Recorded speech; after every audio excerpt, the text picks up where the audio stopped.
Welcome back to my channel, guys. Man, this chapter was a serious one.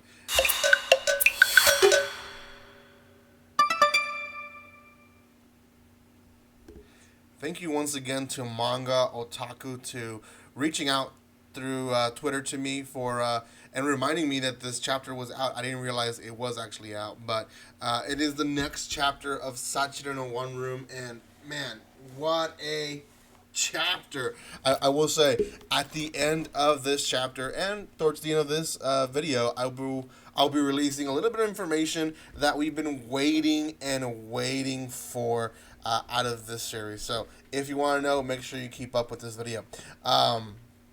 First of all, though, if you have not done so by now, make sure you subscribe to my channel. There is going to be a giveaway starting today. Yes, today. So if you don't want to miss it, make sure you subscribe. I will post it later in the evening, so make sure you don't miss it.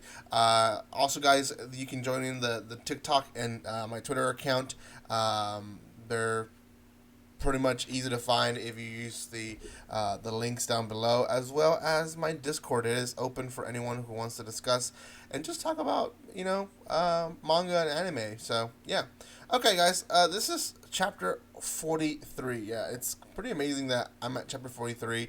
It releases so slow that I think I've been on this series for more than a year already. So like my first chapter was like more than a year ago that I released. So it is releasing slow, but it's amazing that the story is still giving a new, fresh feel of what it is. So the story itself starts off where Oni-san is kind of freaking out with the other detective, the main detective, because his assistant decided to go on a stroll with Sachi and now has lost Sachi. Sachi's not with him. Eventually, Oni-san takes the phone, takes control of the situation, and says, "Share me your location, and I'm gonna be there in as fast as possible. And if you do anything to Sachi, then I'm gonna kill your partner." So yeah, they rush to basically the woods, and they're in this place.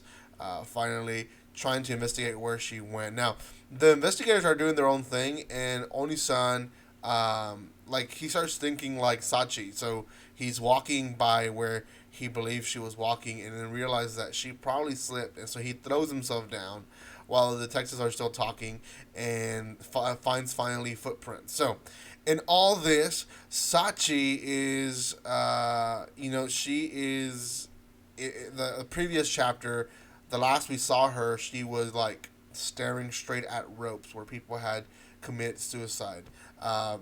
That those woods are well known for where people go basically to end their lives. So she's looking at all these ropes and realizing I'm not the only one who has gone through the process of thinking I want to end this. And while she's thinking about all those thoughts, she also happens to see the lady that we saw in, I think it was chapter 41 or 40, where no, I think it was maybe 42, where Sachi and the detective saved this girl from an abusive relationship. So she goes on and explains basically her life in a nutshell. She was very close to her father. Her father was didn't have anyone but her, and she didn't want to leave him, worried, because when he died, he didn't want him to be worried that she was going to be alone. So she goes into a dating website, finds this man, and this man happens to be abusive. He is also very attached to one of his parents, but this time he's attached to his mother. So much that if she cleans the house, cooks the food, or does anything differently from her mother, from his mother, then he abuses her. It's an extreme. That's so stupid, but that's an extreme. Yeah. So she's being abused, and she goes. The abuse goes so far that on the day that my dad died, that I received a call that he wasn't, or that they were going to tell me that he was in his last moments. I had to miss the call and completely not be with him in his last moments because my husband wanted me to get ready and prepare a party a birthday party for his mother. Um, so she goes on saying that from that point on, she just stopped caring. She didn't even try to fall in love with him anymore or anything.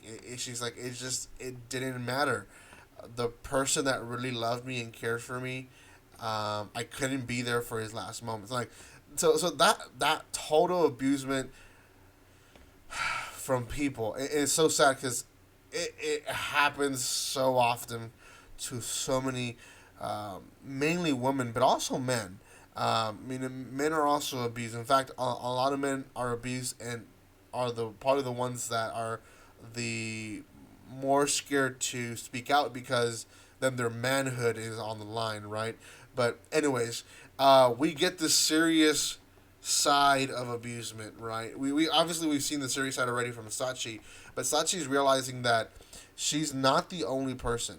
She's not the only person who's been abused, and so much that the lady goes on saying that she is so envious of Sachi because she's so young, and things can pretty much change for her if everything were to be out in the light. Whereas for her, she's an older woman and things might not change so fast or easily for her.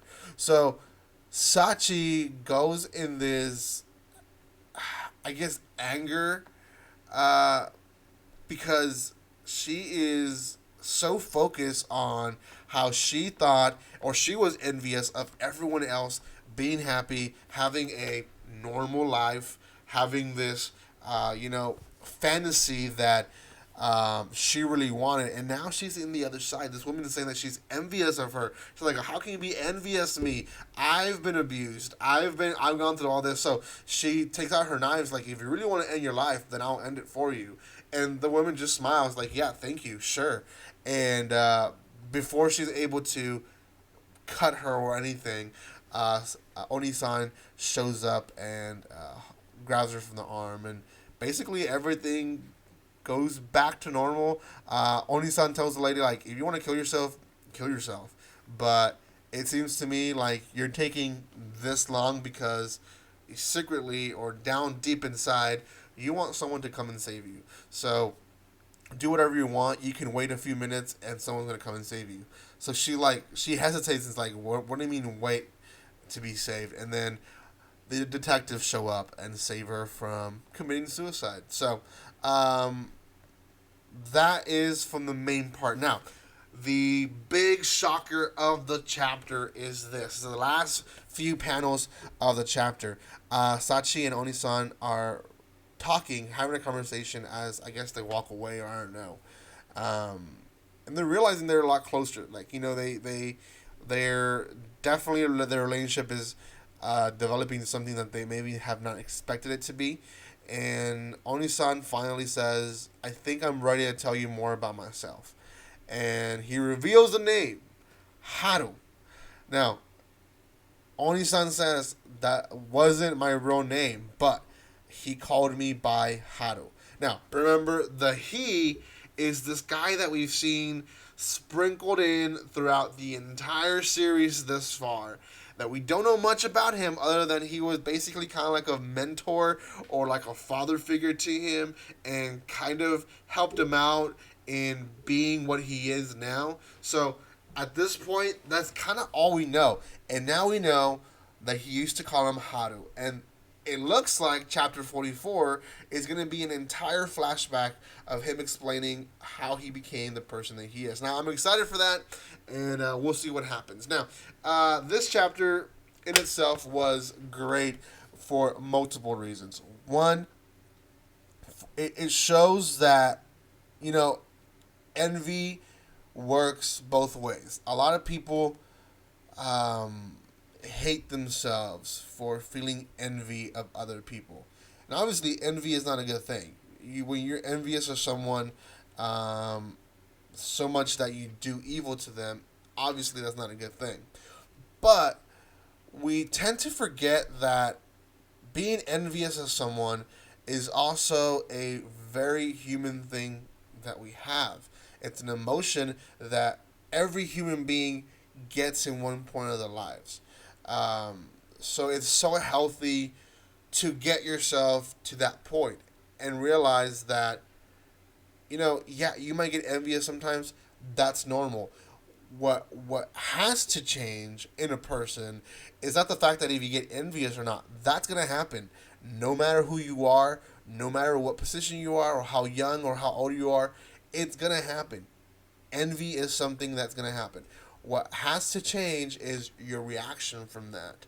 And I think Sachi is still young, and we're gonna see her maybe develop more throughout the series, and see that it's not so much of what happens to her, it's not so much of how she feels, but how she reacts towards those events and those feelings that she's in.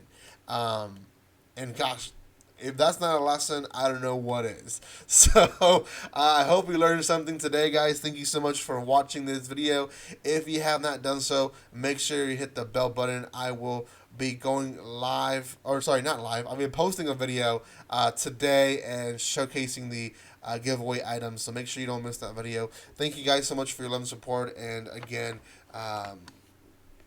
like always, don't be strangers. See you guys next time.